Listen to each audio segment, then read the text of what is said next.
Denpasar Festival atau Denfest ke-16 mulai digelar Jumat 22 Desember ini. Pada pelaksanaan kali ini diterapkan kebijakan baru bagi peserta UKM baik kuliner maupun fashion.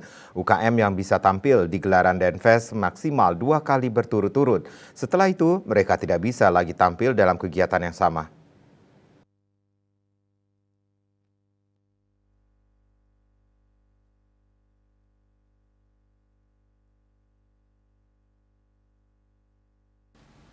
Wali Kota Denpasar Iken Jayanegara didampingi Kadis Pariwisata Denpasar Luhputu Riastiti menyampaikan pembukaan Denfest ke-16 dilaksanakan di kawasan Caturmuka Denpasar Jumat 22 Desember pada pukul 16.30 WITA.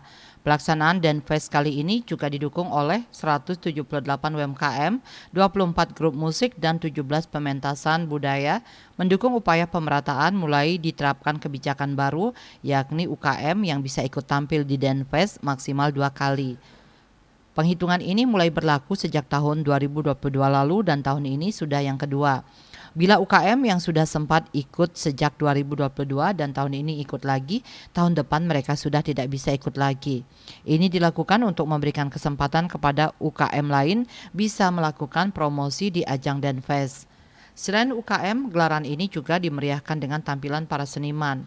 Pembukaan Denfest kali ini melibatkan 2.548 seniman. Riastiti menambahkan pelaksanaan Denpasar Festival kali ini akan dimulai pada 22 sampai 25 Desember 2023. Asmara Putra, Bali Post melaporkan.